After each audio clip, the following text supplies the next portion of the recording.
हरियाणा के रोहतक जेल में बंद डेरा प्रमुख राम रहीम को एक बार फिर से पैरोल मिल गई है। रेप मामले में उम्र कैद की सजा काट रहे राम रहीम को 21 दिन की पैरोल मंजूरी मिली है। जेल से निकलकर राम रहीम सिरसा पहुंचा। राम रहीम इसके पहले 16 बार जेल से बाहर आ चुका है। इसकी शुरुआत 24 अक्टूबर 2020 को हुई, जब उसे पहली बार एक दिन की पैरोल मिली। राम रहीम को सजा मिलने के बाद से लगातार पैरोल और फरलो मिलने का सिलसिला जारी है। वहीं गुरमीत राम रहीम को बार बार पैरोल मिलने को लेकर लगातार सवाल उठ रहे हैं। पत्रकार रामचंद्र छत्रपति के बेटे अंशुल छत्रपति ने पैरोल मिलने पर राज्य सरकार और न्याय व्यवस्था पर सवाल खड़े किए हैं। देखिए, ये जो पैरोल और फरलो पर रिहाई है गुरमीत राम रहीम की, ये कहीं ना कहीं हर बार का जो सवाल है, ये हमारे सिस्टम के मुंह पर एक बड़ा तमाचा है। और मैं ये कहूँगा कि जिस तरीके से हमारी सरकारी मशीनरी इसको बार बार बाहर ला करके इसको फ़ायदा पहुँचा रही है, रिहा कर रही है, तो कहीं ना कहीं ये हमारे सिस्टम पर बड़ा सवालिया निशान है। ऐसे व्यक्ति के लिए जिस तरीके से बार बार छूट दे करके उसको बाहर लाया जा रहा है, तो कहीं ना कहीं ये हमारे सिस्टम पर सवालिया निशान है। तो सवाल पूछा जाना चाहिए हमारे इस सरकारी तंत्र से।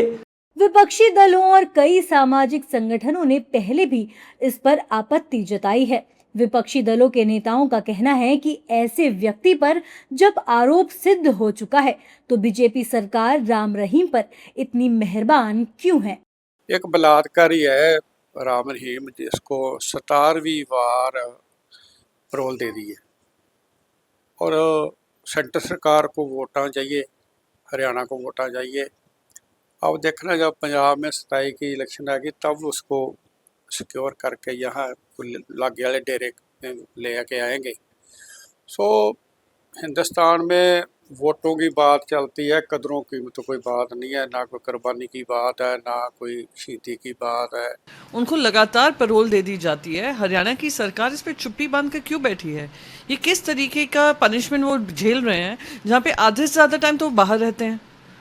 आज एक मुख्य आरोपी थे एक रेप केस में, उनका कन्विक्शन हुआ है। मैं तो कहती हूँ, अगर इतना ही प्रेम है तो आप उनको कह दीजिए कि सरकार उनको पार्डन करती है, उनको जेल से निकाल दे। हिंदुस्तान च पता नहीं ये दूरा पैमाना ਜਾਂ ਕਿਉਂ ਚੱਲ ਰਿਹਾ ਹੈਗਾ।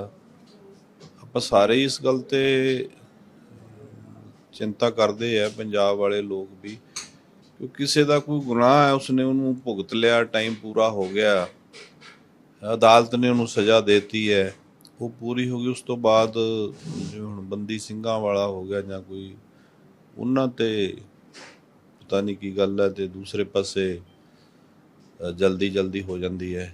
ਇਸ ਗੱਲ ਦਾ ਲੋਕਾਂ 'ਚ ਥੋੜਾ ਜਿਹਾ ਇਹ ਤਾਂ ਗਿਣਿਆ ਜਾਂਦਾ ਵੀ ਸਾਡੇ ਨਾਲ दूरे मापदंड बरते जाते। भारतीय जनता पार्टी अपने तरह की सियासत चाहती है और इस तरह के लोग जो कन्विक्ट भी होते हैं और जिनका पूरा इतिहास समाज के सामने है, तो यह इशू वो अपने पक्ष में कर ले, क्योंकि उनको लगता है कि उनके फॉलोअर बहुत ज़्यादा हैं।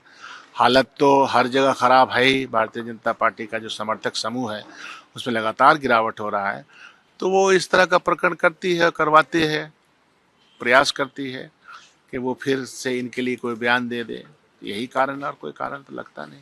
हालांकि विपक्ष द्वारा लगातार सवालों पर सफाई दी है। बीजेपी ने कहा है कि ये संवैधानिक प्रक्रिया है, इस पर राजनीति नहीं होनी चाहिए।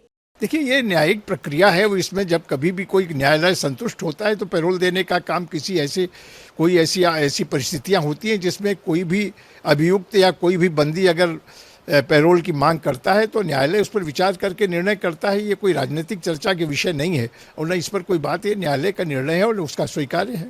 बता दें कि राम रहीम को डेरे की 2 साध्वियों के यौन शोषण मामले में पंचकुला की सीबीआई कोर्ट ने अगस्त 2017 में डेरा प्रमुख को दोषी करार दिया था। उसे 10-10 साल की सजा सुनाई थी और साथ ही डेरा मुखी पर 30,20,000 रुपए का जुर्माना भी लगा दिया था। पहले मामले में 10 वर्ष की सजा पूरी होने के बाद दूसरे मामले में 10 वर्ष की सजा शुरू होनी है। सजा को डेरा मुखी ने हाई कोर्ट में चुनौती देते हुए अपील दायर की थी।